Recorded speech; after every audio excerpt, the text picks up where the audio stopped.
안녕하십니까. 저희는 초고층 및 특수구조 설계 프로젝트를 진행한 1조 팀 가드너스입니다.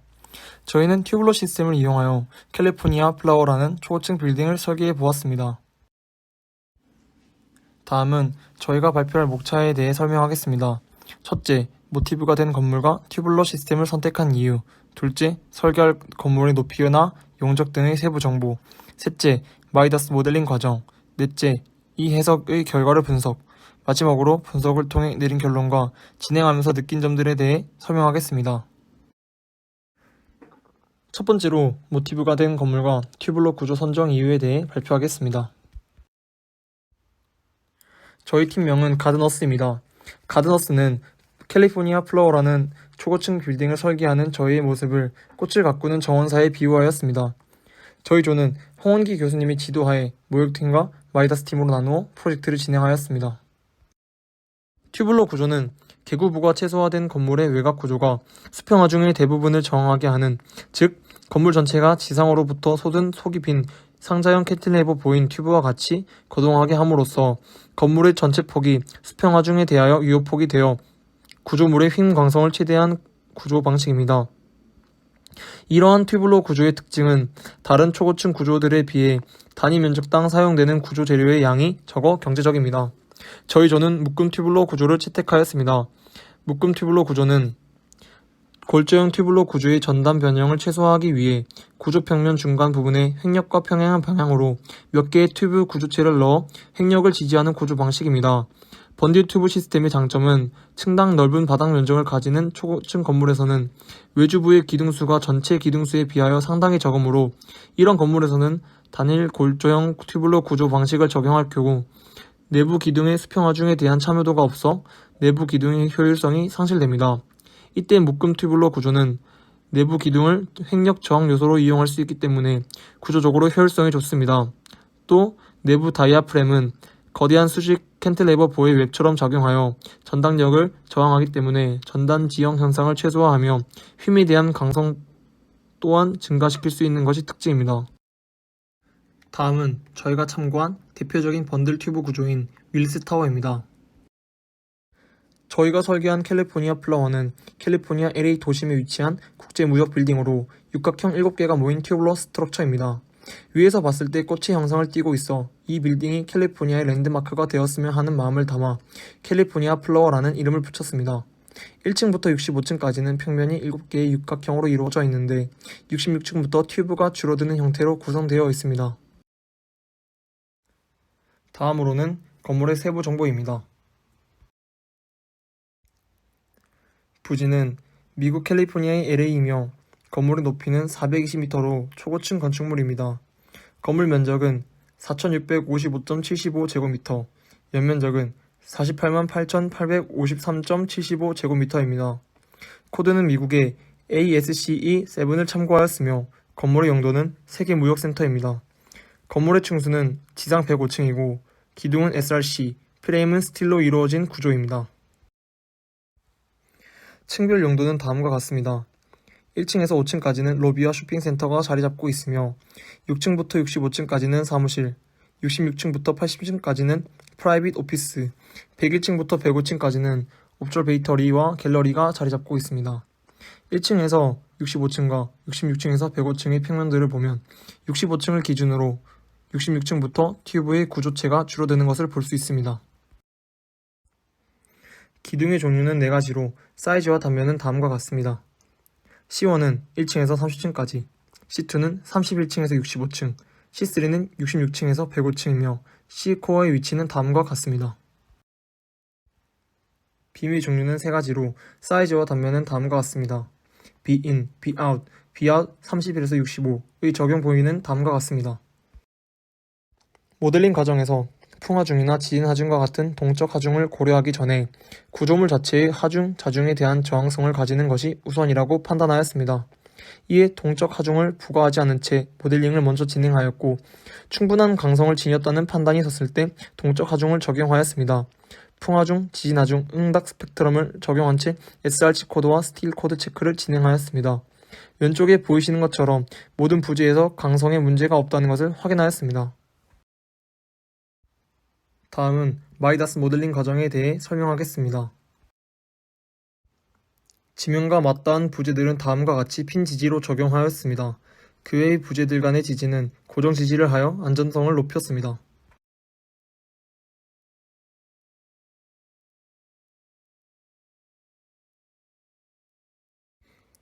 데드로드와 라이브로드입니다. 스태틱 로드 케이스와 셀프 웨이트입니다. 1층에서 65층, 그리고 66층에서 105층 바닥 하중을 입력한 모습입니다.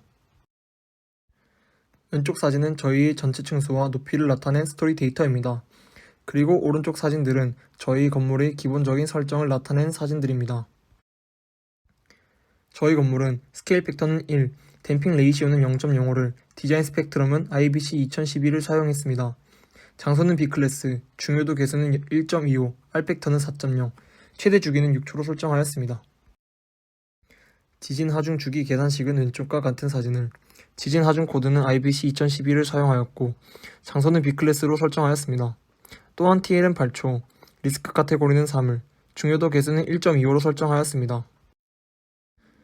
저희 건물의 지진 하중 개요는 왼쪽 그림과 같이 나왔고, 고위 취갑 지정은 후에 말씀드릴 질량 참여율 95% 기준이 되는 13으로 설정하였습니다. 풍화중은 XY 방향 각 방향으로 설정하였고, 코드는 IBC 2012, 기본 풍속은 시간당 101마일로, 노출되는 종류는 B타입으로, 건물 높이는 420m로 설정하였습니다.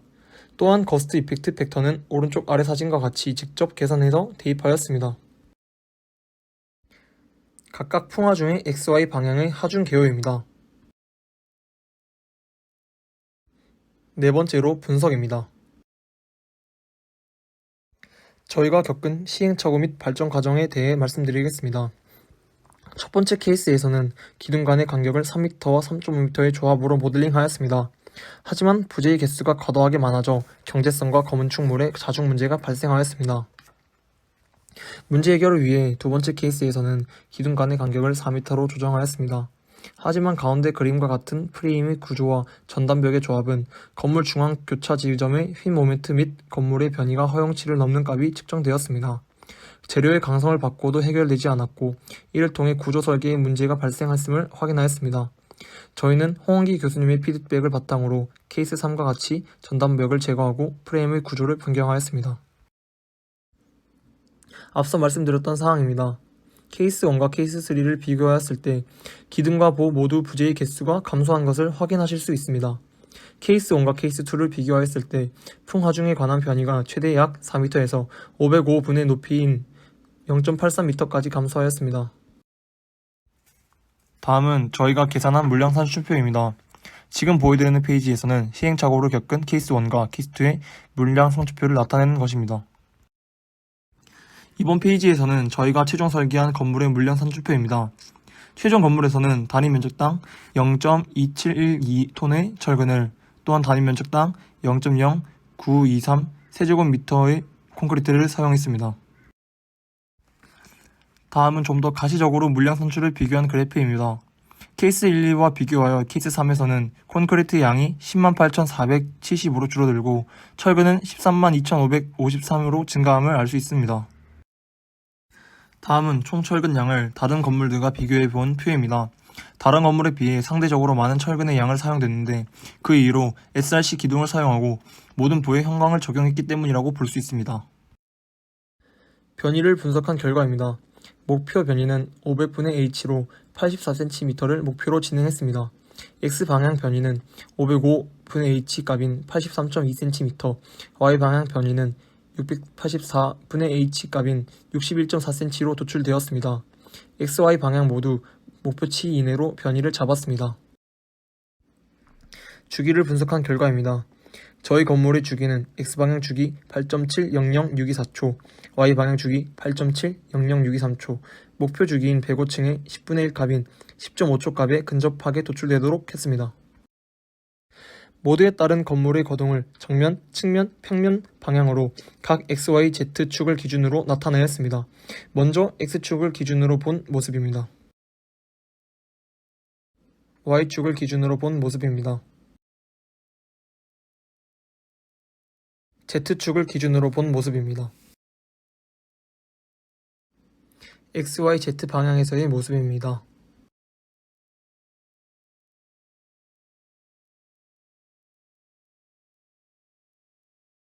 허용 응력치의 계산입니다.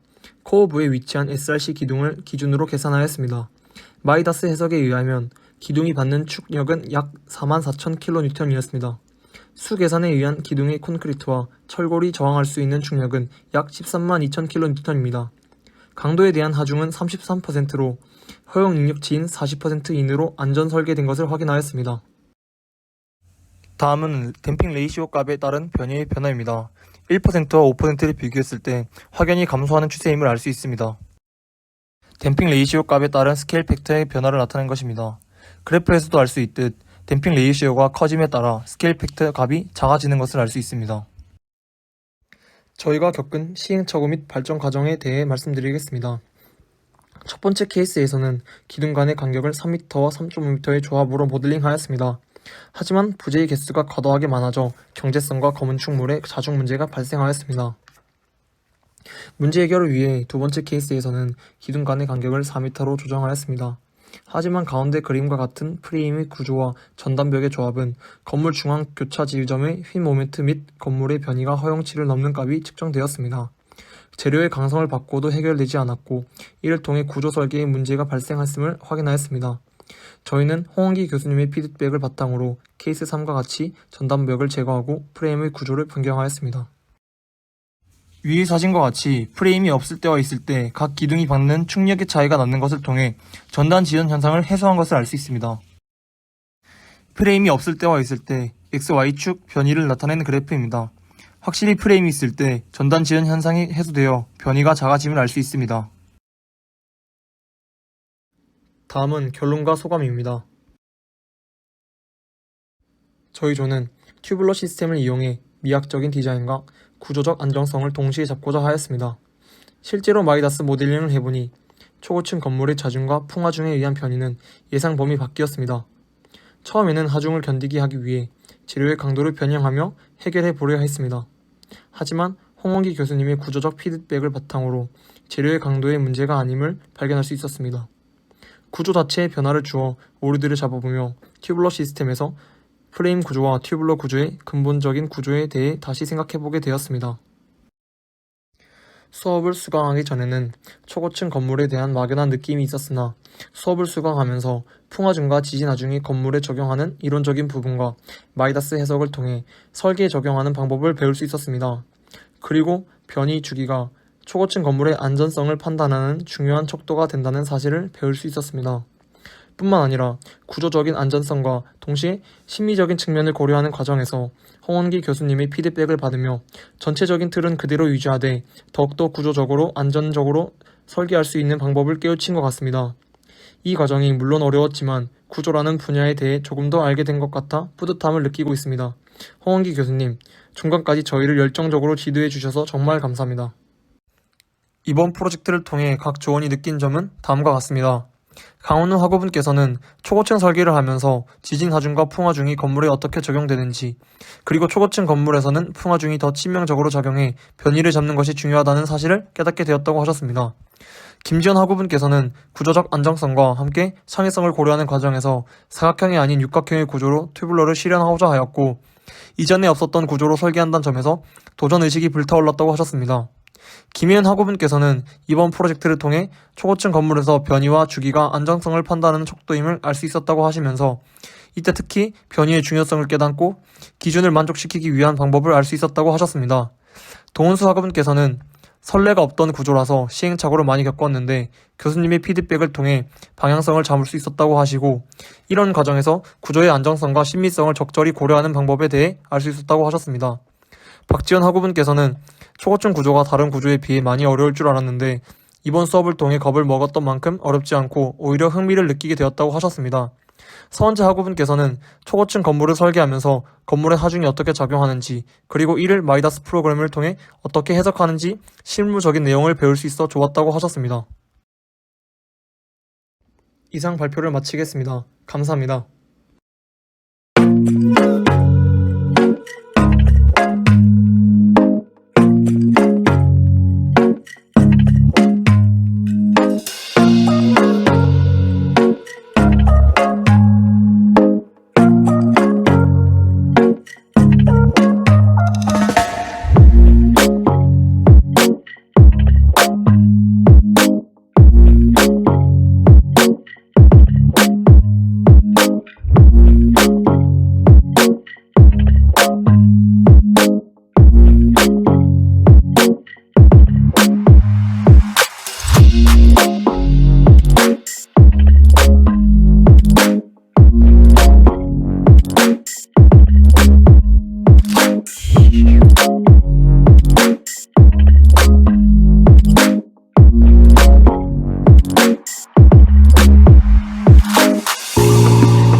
네.